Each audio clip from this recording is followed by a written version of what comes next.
యెషయా గ్రంథము 64వ అధ్యాయము 4వ వచనము. తన కొరకు కనిపెట్టు వాని విషయమై నీవు తప్ప తన కార్యము సఫలము చేయు మరి ఏ దేవునిని ఎవడు ఏ కాలమున చూచియుండలేదు. అట్టి దేవుడు కలడన్న సమాచారము మనుషులకు వినబడలేదు. అట్టి సంగతి వారికి తెలిసియుండలేదు. దేవుడు మన కొరకు ఏమి సిద్ధపరిచాడో మనలో చాలామందిని చూడలేదు.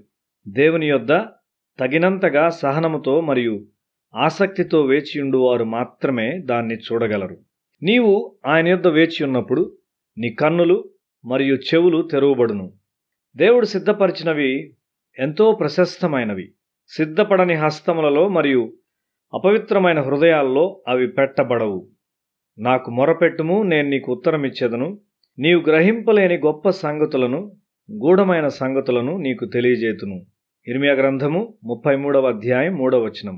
అవి గొప్పవి మరియు బలమైన విషయాలు. నీవు లోకమును వెదకుచున్నప్పుడు వాటిని చూడలేవు. నీవు దేవుని రాజ్యమును మరియు ఆయన నీతిని వెదకుచున్నట్లయితే నీవు వాటిని చూస్తావు. దేవుని రాజ్యము నీ ఇంట్లో ఉన్నప్పుడు నీళ్ళు సంతోషంగా ఉంటుంది.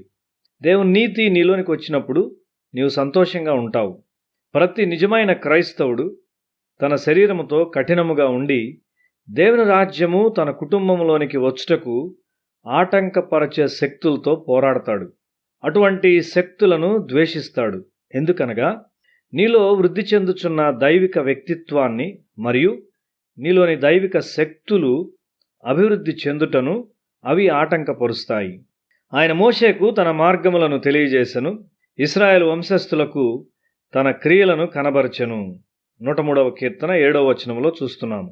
ఆయన తన మార్గమును మోషేకు తెలియజేసెను, కానీ ప్రతి ఒక్కరికి కాదు. ఎందుకు? మోషే దేవుని నుండి వాటిని తెలుసుకొనుటకు వేచి ఉన్నాడు కాబట్టి.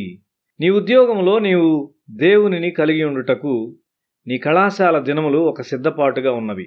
వేచియుండి సిద్ధపడువానికి పరలోకము తెరవబడును మరియు అతనిలో యోవేలు గ్రంథము 2వ అధ్యాయములోనున్న వాగ్దానము నెరవేర్చబడును.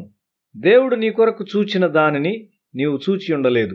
నాకు గొప్ప మాదిరి అయి మన కాలంలో యేసు యొక్క పాత శిష్యులను పోలినవాడై నా జీవితమునకు ఉన్నతమైన ప్రమాణములను పెట్టిన సాధు సుందర్ సింగ్ కూడా నా కొరకు దేవుడు కలిగి ఉన్న వాటిని చూడలేదు.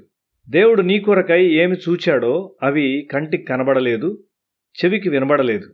దేవుడు నా కొరకై ఒక ప్రణాళిక కలిగి ఉన్నాడు. ఆయన కొరకు వేచియుండు వ్యక్తులకు దేవుడు సంకల్పించిన ప్రణాళికలను ఆయనే బయలుపరుస్తాడు.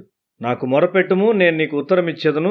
నీవు గ్రహింపలేని గొప్ప సంగతులను, గూఢమైన సంగతులను నీకు తెలియజేతును అని ఆయన చెప్తూ ఉన్నాడు.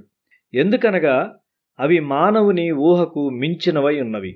దేవుడు ఈ గొప్ప మరియు బలమైన విషయాలను నీకు బయలుపరచును. ఎందుకనగా ఆయన ఒక సర్వశక్తిమంతుడైన దేవుడు.